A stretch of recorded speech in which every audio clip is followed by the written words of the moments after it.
Good evening to one more present here. My name is Rishi and I'm an ECE student from B&M Institute of Technology.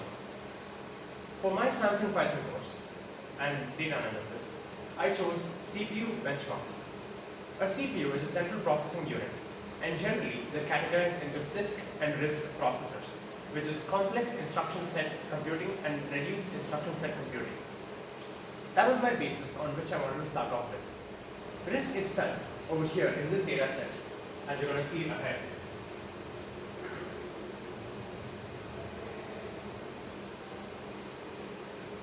RISC is based on mobile processors.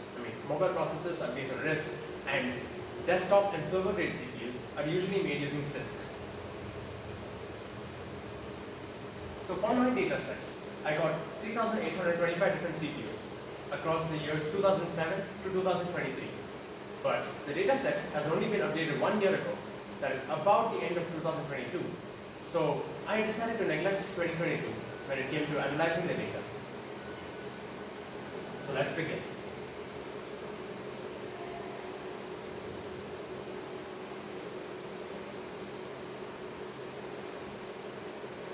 Here's a few names of different CPUs that we'll come across in this data set. For my analysis, I decided to club it into 4 major groups: desktop, laptop, mobile or embedded, and server CPUs.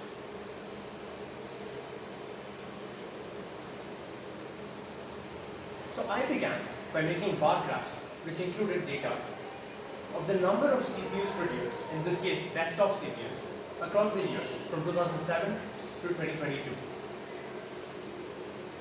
I mentioned earlier about neglecting 2022, but there's another reason why I still included it in these graphs that will come up soon. So in this we can observe that there's an all-time high of CPU production in 2009.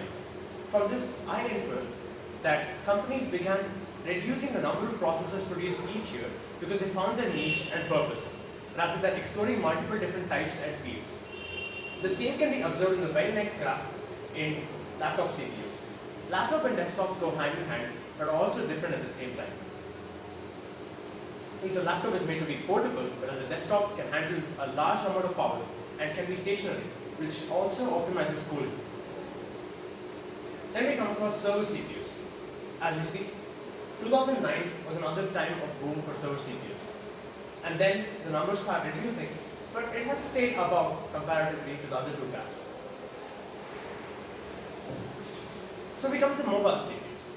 And you may be wondering, wait, no one tested CPUs until 2021? For this, I had to investigate. My hypothesis from this data is that Apple was the first one to introduce ARM-based processors which could actually run desktop applications at the same level of performance. So I created a little dictionary to check the number of CPUs produced and found out that majority of the ones that were tested on pass mark was in 2021 and 2022. Part 2. So I created a pie chart, and this is just to show 2020 and how there's no CPUs that were tested, since MacBook with the M1 chipset started releasing towards the end of 2020, or rather Q4. And then we see a huge boom into mobile CPUs being tested in 2021. And we have to realize the Passmark software that we got this dataset from is mainly used for desktop and laptop and server testing. So for it to run ARM-based processors and the same sort of testing application, this was a huge leap in improvement, and it was an evolutionary jump for processors in general. We can see that the numbers still didn't rapidly reduce in 2022. The trend stayed the same. It reduced a little since desktop CPUs caught up, but then mobile CPUs still have a big presence, you could say. So then I moved on to checking the optimization of price and the value of each CPU. So this dataset provided something called CPU value, which is basically the price and the CPU's performance and pass mark that is given by points. So the points are divided by price, and that gives us the CPU value that you can see on the right. You can observe how the desktop and laptop CPU pricing have steadily increased until 2018, and then the laptop CPUs somewhat stabilized, whereas desktop CPUs had a boom, And this can also be related to the very real chipset, the lack of chipsets or the lack of silicon in 2020, as we saw. On the side of CPU value, it's been increasing steadily, and that's a good sign because we need better efficient processors for a lower cost.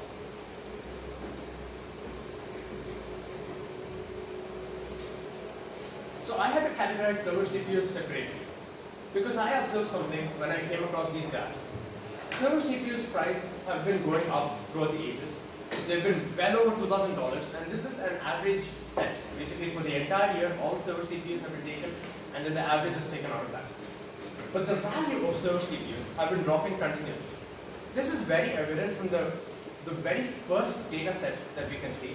That is an AMD processor. If I scroll up real quick. The first one is a Threadripper Pro, which is a desktop-grade processor, which has scored the highest in 2022. So server CPUs are not in the same ballpark when it comes to desktop CPUs and the value that they create.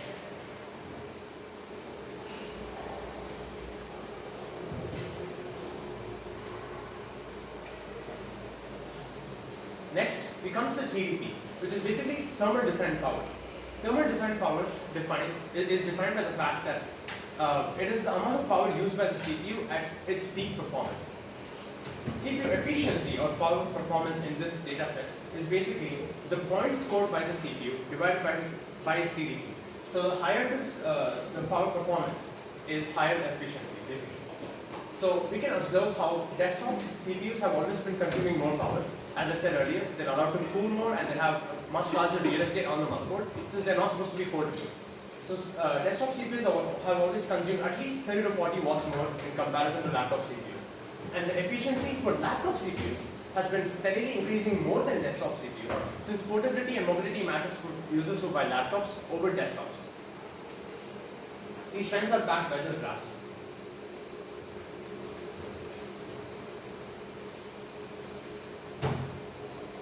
Then we have a look at the TDP and the efficiency of server CPUs.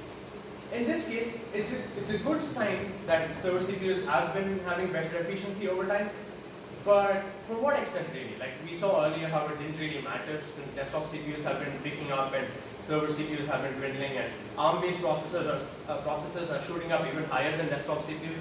So I had to still do the analysis for this to see if there's any comeback for server CPUs, but at the moment, it doesn't seem like they have much importance in the industry. Maybe for supercomputers, but not for like commercial use or consumer use. So then we come to the conclusion. The four main points that I drew from this data analysis was that desktop and laptop CPUs continue to thrive as server CPUs fall in importance. We observed that with multiple graphs and multiple data.